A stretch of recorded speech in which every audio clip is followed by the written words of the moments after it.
Students, कैसे हैं आप लोग। आप सबका स्वागत है फिर हमारे YouTube चैनल में।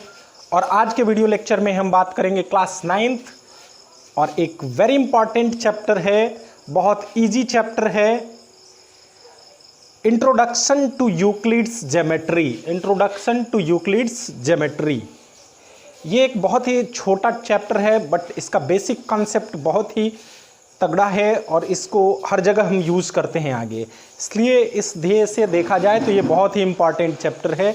इसको ध्यानपूर्वक पढ़ेंगे आप। इसमें है कुछ भी नहीं, बिल्कुल हंसते हुए आप 1 या 2 लेक्चर में पूरा चैप्टर कवर कर लेंगे, बट इसका इम्पॉर्टेंस बहुत ज़्यादा है। तो यूक्लिड एक ग्रीक मैथमेटिशियन थे। उन्होंने उनका ज्योमेट्री में, स्पेशली ज्योमेट्री में बहुत ज़्यादा कंट्रीब्यूशन था, बहुत बड़ा कंट्रीब्यूशन था जिसको हम कभी भूल नहीं सकते। तो उन्होंने कुछ हमारे काम की बातें की थी, कुछ हम लोगों के लिए बहुत ज़्यादा किया था, जिसका यूज़ हम लोग आज मैथमेटिक्स में करते हैं। उसी को इस चैप्टर में पढ़ना है। तो एक्चुअली हमको कुछ बेसिक चीज़ें जाननी हैं। सबसे पहले तो ये सारी चीज़ें बताने से पहले मैं आपको एक चीज़ बताना चाहूँगा कि स्टेटमेंट, एक वर्ड हम सुने होंगे स्टेटमेंट। जैसे आप अक्सर सुनते होंगे कि पुलिस ने इनका स्टेटमेंट लिया, जज ने उसका स्टेटमेंट लिया। तो स्टेटमेंट एक्चुअली होता क्या है? A sentence which can be judged easily, which can be judged. एक ऐसा सेंटेंस जिसको जज किया जा सके कि वो ट्रू है या फॉल्स है, उसको हम कहते हैं कि ये स्टेटमेंट है। जैसे अगर हम कह दें the sum of the all the interior angles of a triangle is 180 degree, तो ये एक ट्रू सेंटेंस है। हमने जो सेंटेंस कहा है वो ट्रू है। ट्रायंगल के सभी एंगल्स का सम कितना होता है? 180 होता है। तो ये स्टेटमेंट कहलाएगा क्योंकि ट्रू है। जैसे हमने कह दिया the sun rises in the east, सूर्य पूरब से निकलता है, तो ये एक ट्रू स्टेटमेंट है, ट्रू सेंटेंस है। तो ट्रू हो या तो फॉल्स हो तो उसको स्टेटमेंट कहेंगे। या फिर कह दें the sun rises in the west, सूर्य पश्चिम से निकलता है, तो ये फॉल्स सेंटेंस है। तो फॉल्स भी है, इसको हमने इजीली जज कर लिया। ये हम जानते हैं कि सूर्य हमेशा पूरब से निकलता है, बट हमने क्या लिखा? पश्चिम से निकलता है। तो हमने जज कर लिया इसको इजीली कि ये फॉल्स सेंटेंस है, तो इसको स्टेटमेंट कहेंगे। ऐसा सेंटेंस जो या तो ट्रू हो या तो फॉल्स हो, उसको स्टेटमेंट कहा जाता है। तो अब उसके आगे हम बात करते हैं, चैप्टर पे अपने आते हैं। इस चैप्टर में आपको 2-3 चीज़ें पहले जानना बहुत ज़रूरी है, उसके बाद हम लोग बेसिक कंसेप्ट पे चलेंगे। एक्सियम, पोस्टुलेट एंड थियरम, ये 3 चीज़ें जानेंगे। उसके बाद कॉरलरी भी जानेंगे हम लोग।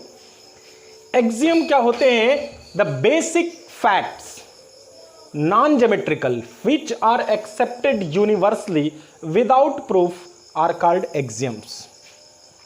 मीन्स ऐसे बेसिक फैक्ट, बिल्कुल कॉमन चीज़ें, वेरी कॉमन सेंस वाली बातें, सिर्फ कॉमन चीज़ें होंगी, इसमें कॉमन बातें कही गई होंगी, जिसके लिए कोई किसी प्रूफ की ज़रूरत नहीं पड़ती, तो उसको हम कहेंगे axiom.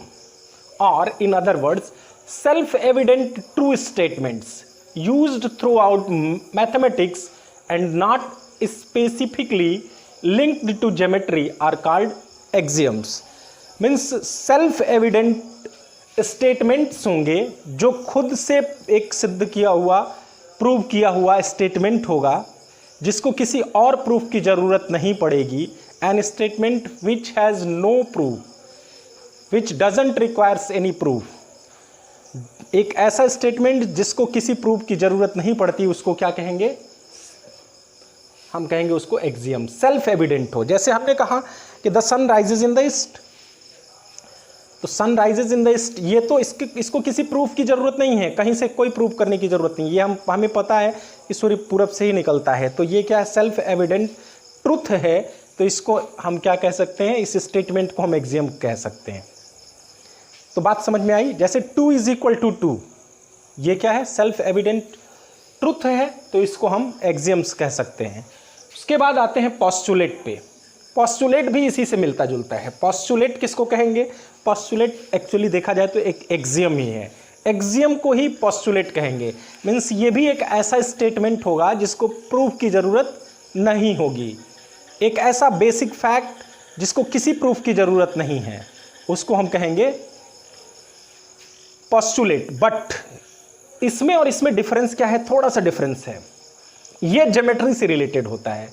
The basic assumption in geometry which are universally true and are accepted without proof are called postulate. Means basic assumption है, बिल्कुल कॉमन सेंस की बातें हैं जो ज्योमेट्री से रिलेटेड हैं, जिसको बिना प्रूफ के ही एक्सेप्ट कर लिया जाता है, उसको हम कहेंगे पोस्टुलेट, ज्योमेट्री से रिलेटेड होंगे तो। अदरवाइज उसको एक्सियम कहेंगे। मीन्स ये भी एक तरह का एक्सियम है, बस ये ज्योमेट्री से रिलेटेड होता है। Actually postulates are axioms related to geometry, ये भी एक्सियम होते हैं ज्योमेट्री से रिलेटेड। थियरम क्या होते हैं? A statement that requires a proof is called theorem. अब कोई स्टेटमेंट ऐसा अगर आ गया जिसको हमें प्रूफ करने की जरूरत है, जिसके लिए प्रूफ जरूरी है, बिना प्रूफ के हम उसको एक्सेप्ट नहीं करते, तो उसको हम कहेंगे थियरम। जैसे फॉर एग्जांपल है, sum of all the interior angles of a triangle is 180 degree. ये एक स्टेटमेंट है और इसको हम बिना प्रूफ किए एक्सेप्ट नहीं करते, इसको प्रूव करते हैं हम। या फिर हम ये कह सकते हैं, in right triangle sum of squares of two perpendicular and base is equal to the square of hypotenuse. तो ये क्या है? एक स्टेटमेंट है, बट इसको प्रूफ की जरूरत पड़ती है, इसको बिना प्रूफ के हम नहीं मानते, तो इसको हम क्या कहेंगे? थियरम कहेंगे। इसी में एक टर्म और भी होता है, कोरोलरी। कोरोलरी क्या होता है? जिसको हम थियरम का यूज करके प्रूफ कर दें, जिसके ट्रूथनेस को हम थियरम के हेल्प से प्रूव करते हैं, उसको कोरोलरी बोलते हैं। तो ये 3-4 चीज़ें थी जो आपको बतानी जरूरी थी। अब हम लोग पढ़ेंगे यूक्लिड्स एक्सियम, फिर नेक्स्ट लेक्चर में यूक्लिड पोस्टुलेट एंड थियरम वगैरह। बहुत ही बेसिक सा चैप्टर है, बेसिक कॉन्सेप्ट वाला है, तो इसको बहुत ईजी वे में आपको पढ़ना है। तो आइए यूक्लिड्स एक्सियम्स की बात करते हैं। यूक्लिड के 7 एक्सियम्स जिनको आपको याद रखना है हमेशा, उनकी बात आज करते हैं। यूक्लिड एक्सियम्स क्या हैं, उनको एक एक करके समझने की कोशिश करते हैं। बिल्कुल कॉमन चीज़ें हैं, ये कॉमन बातें हैं जिनको आपको एक्सियम के फॉर्म में याद रखना है। फर्स्ट एक्सियम है, things which are equal to the same thing are equal to one another. चीज़ें जो किसी एक ही चीज़ के बराबर हों, वो आपस में भी बराबर होती हैं। बहुत ही कॉमन चीज़ है, कॉमन बात है। फॉर एग्जाम्पल, जैसे अगर हम कहें a is equal to B and a is equal to C and b is equal to C. जैसे दो नंबर्स हैं या दो चीज़ें हैं, a भी c के इक्वल है, b भी c के इक्वल है, then obviously a is equal to b। अगर ये दोनों ही c के इक्वल हैं, means things which are equal to the same thing, a और b दोनों सेम थिंग c के इक्वल था, then obviously a is equal to b। अगर ये दोनों c के इक्वल हैं तो आपस में भी इक्वल होंगी। बहुत ही कॉमन चीज़ थी, कॉमन बात थी। इसी को फर्स्ट एक्सियम हम बोलेंगे, first Euclid's axiom. Things which are equal to same things are equal to one another. But ध्यान रखना स्टूडेंट्स, आपको इसे याद भी रखना है।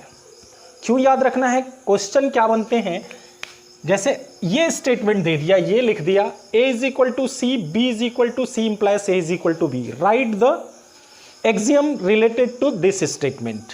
इससे रिलेटेड एक्सियम कौन सा है, तो आपको ये लिखना पड़ेगा, तो इसलिए आपको याद रखना जरूरी है। Second axiom, if equals are added to equals the wholes are equal. Very common.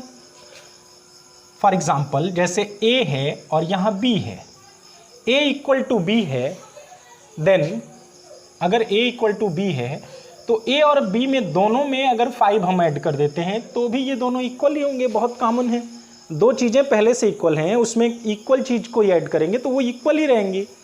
और a plus C is equal to B plus C, दोनों तरफ हमने c ऐड कर दिया तो भी ये इक्वल रहेंगे। बहुत कॉमन है। ये आपका सेकेंड एक्सियम हो गया।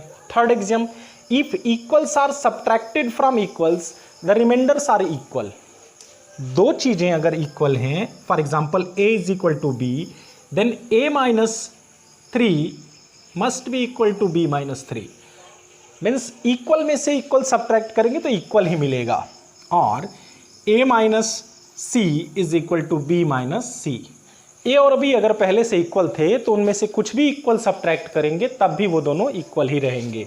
Exam 4, things which are coincide with one another are equal to one another. कह रहा है दो चीजें अगर एक दूसरे पर कोइंसाइड कर रही हैं, कोइंसिडेंट हैं, तो वो इक्वल होंगी। फॉर एग्जाम्पल हमने यहाँ पे एक लाइन ले लिया, मान लीजिए LM, एक लाइन सेगमेंट। अब इसके ठीक ऊपर हमने दूसरी लाइन एक ड्रॉ कर दी, एकदम ठीक ऊपर इस तरह से ड्रॉ किया कि A L पे पड़ रहा है और B M पे पड़ रहा है, मीन्स बिल्कुल इसको कॉन्साइड कर रहा है। देन हम लिख सकते हैं AB is equal to LM। अगर ये सिचुएशन है, दोनों कॉन्साइड कर रही हैं, A L के साथ कॉन्साइड कर रहा है, B M के साथ कॉन्साइड कर रहा है, तो AB और LM दोनों इक्वल होंगे। That's all. ये बहुत सिंपल चीज़ें हैं, बहुत कॉमन बातें हैं, इसको याद रखेंगे। बट क्वेश्चन क्या अराइज होता है, इस तरह का एक बना के दे देगा, AB and LM are two lines, AB is equal to LM, then write the axiom related to this statement. तब आपको ये याद रखना पड़ेगा, सीरियल वाइज आपको सभी को याद रखना है। अब नेक्स्ट एक्सियम की बात कर, तो आइए next means Euclid's fifth axioms देखते हैं, फिफ्थ, सिक्स्थ और सेवेंथ। यूक्लिड फिफ्थ एक्सियम क्या है, the whole is greater than the part. Very clear, बहुत क्लियर है कि किसी भी चीज़ का, कोई भी ऑब्जेक्ट होगा तो उसका पूरा हिस्सा थोड़े से बड़ा होता है, यानी पूरा हिस्सा उसके थोड़े से हिस्से से ओबियसली क्या होता है, बड़ा होता है। तो ये हो गया, जैसे फॉर एग्जांपल मान लीजिए ये कोई लाइन है, इसका कोई एक पार्ट कर लेंगे, मान लीजिए AB है और ये C है, तो AB is always greater than AC, क्योंकि AC इसका एक छोटा सा हिस्सा है और AB होल पार्ट है। तो किसी भी चीज़ का पूरा उसके थोड़े से तो हमेशा अधिक होगा, ये बहुत क्लियर है। तो ये आपका फिफ्थ एक्सियम है। अब आइए सिक्स्थ एक्सियम की बात करते हैं। सिक्स्थ एक्सियम क्या कहता है, things which are double of the same thing are equal to one another. वस्तुएं जो किसी एक ही वस्तु के दोगुनी हैं वो आपस में इक्वल होंगी। फॉर एग्जाम्पल जैसे मान लीजिए कोई नंबर है B, वो 2A के इक्वल है, एंड दूसरा नंबर है C, वो भी A के डबल है, B भी A के डबल, C भी A के double, then obviously B is equal to C। अगर दोनों ही A के डबल हैं तो दोनों आपस में इक्वल होंगे, क्योंकि दोनों की वैल्यू इक्वल है। बहुत क्लियर है। तो यही आपका सिक्स्थ एक्सियम है। बट क्वेश्चन में ये पूछेगा, अगर इस तरह का कोई स्टेटमेंट दे देगा, कोई एक्सप्रेशन देगा, और आपको लिखना होगा axiom related to this expression. अब यहाँ लास्ट एक्सियम क्या है, things which are halves of the same things are equal to one another. ठीक इसी तरह से B अगर मान लीजिए A का हाफ है, half A, and C is also equal to half A, then obviously B is equal to C। इस केस में क्या होगा, B is equal to C होगा। B भी A का हाफ है और C भी A का हाफ है, तो B और C दोनों इक्वल होंगे। यही आपका एक्सियम 7 है। तो इस तरह से यूक्लिड 7 एक्सियम्स आज हमने देखा आज के वीडियो लेक्चर में।